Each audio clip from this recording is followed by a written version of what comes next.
At 64, George Clooney has the smile of a man who's seen everything and forgives almost nothing. He's the last of Hollywood's gentlemen, the movie star who never pretended to be a saint. But behind that charm lies a list. 5 names he'll never say out loud at a dinner table, but he's carried for years. 5 people who taught him that in Hollywood, betrayal doesn't come from enemies. It comes from friends with perfect teeth. In a rare late-night interview, Clooney was asked if he ever held grudges. He smirked, sipped his bourbon, and said, "I don't hold grudges. I just remember who they really are." The room went still. He leaned forward, eyes sharp, voice soft. 5 people, 5 lessons. Let's start with number 5. Number 5, Bradley Cooper. There was a time George Clooney called Bradley Cooper his kid brother. He championed him, mentored him, even helped open doors that others had closed. But when A Star Is Born conquered award season, Cooper stopped calling. He didn't invite George to the premiere. He didn't even return his texts. Hollywood loyalty lasts until the first standing ovation, Clooney told a friend. The sting deepened when Cooper began telling interviewers he found his voice without guidance. That line reached George like a blade wrapped in silk. "I didn't want credit," he said. "Just respect." When Variety asked him about their friendship, Clooney smiled thinly. "Bradley's talented, but talent's just a mirror. It only reflects who you think you are." Insiders say Clooney never raised his voice, but he erased Cooper's number from his phone that night. No rage, no words. Just the clean, surgical silence of a man cutting out disappointment. To George, Bradley wasn't an enemy. He was the reminder that, in this town, gratitude ages faster than fame. Number 4, Ben Affleck. Ben Affleck fascinated Clooney. Handsome, articulate, ambitious. But to him, Affleck was Hollywood's favorite illusion, a man who sold chaos as charm. They worked together on Argo. It was supposed to be collaboration. Instead, it became competition. Clooney produced it. Affleck directed it. The film won an Oscar, and Affleck took the stage alone. He forgot the people who carried the weight so he could lift the trophy, Clooney said later. The next morning, Affleck sent him a text. "We did it." George never replied. Years later, when Affleck joked that Clooney was the kind of guy who makes you feel broke and boring, George laughed, publicly. Privately, he said, "Some men win Oscars, others win respect. I know which one lasts." For Clooney, Affleck symbolized everything dangerous about modern fame. Smart men who play dumb to seem relatable. Actors who confuse popularity for purpose. "Hollywood loves redemption stories," he said. But some guys just keep falling in love with their own comeback. Number 3, Julia Roberts. To the world, George Clooney and Julia Roberts were Hollywood's perfect friendship. Red carpets, laughter, inside jokes. But behind the smiles was exhaustion. They first clashed on Ocean's 12. Julia wanted rewrites. George wanted rhythm. She won, and the set changed forever. "Working with friends," Clooney said later, "is like mixing champagne and gasoline." Their friendship cooled after she accused him, jokingly, of using charm as a weapon. He answered, "It's not a weapon if it's the only thing keeping the peace."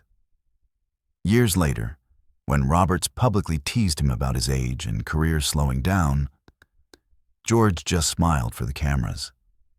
But later that night, he told his assistant, "Never mistake laughter for forgiveness." He doesn't hate Julia. He pities her for confusing honesty with cruelty. "Some people can't stand sincerity," he said once. "It reminds them they've been pretending too long." And so, The brightest partnership of the 2000s ended in silence. No drama, no closure, just two stars orbiting the same sky, pretending not to see each other's light. Number 2. Matt Damon. Matt Damon was more than a friend. He was a brother. They shared scripts, cigars, and a belief that loyalty still mattered. But fame doesn't spare brothers. The crack appeared when Damon took a project Clooney had been developing for years and never told him. George found out from a studio email. "You don't need enemies," he told a producer. "You just need a friend with good timing." Damon later said it was just business. To Clooney, those were the ugliest words in Hollywood. "Business doesn't bleed," he replied. "Art does."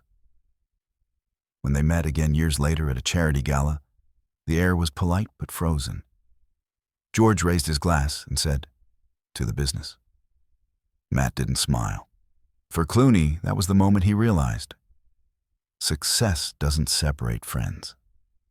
Ego does. "He didn't steal my project," George said. "He stole my trust." And that's the kind of theft that never stops costing you. Number 1. Russell Crowe. If there's one man George Clooney will never forgive, it's Russell Crowe. Not for what he did, but for what he said.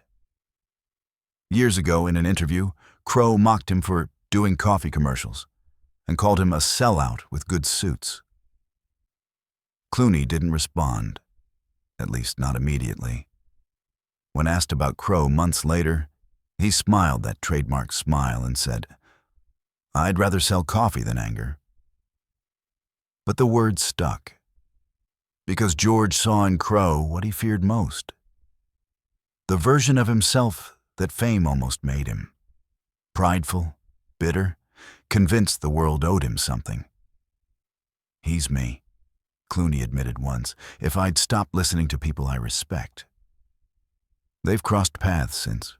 No fights, no apologies, just mutual silence.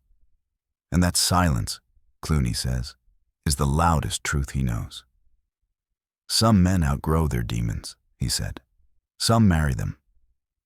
Russell, to him, was a warning that greatness without grace is just another kind of downfall. When the interviewer finally asked, "Do you actually despise these people?" Clooney chuckled. He poured another drink, watched the ice melt, and said, "Despise? No. I thank them." He explained that every name on his list wasn't a scar. It was a reminder. "They showed me who I don't want to become. That's the greatest gift a man can get." He reached into his pocket and pulled out a small folded card. 5 names, written in black ink. At the bottom, 2 words underlined twice. "Stay human."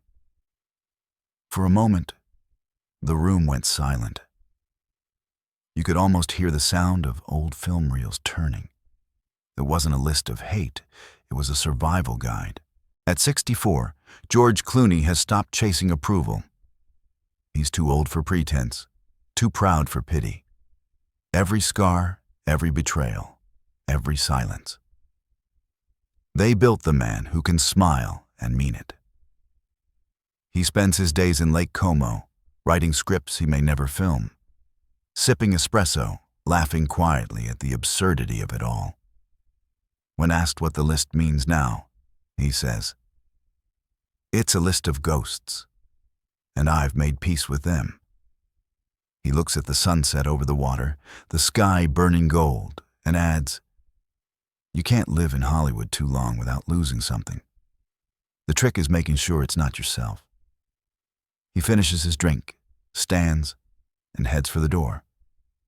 Then, without turning back, he says one last thing. "I don't despise them. I just finally stopped acting like I didn't."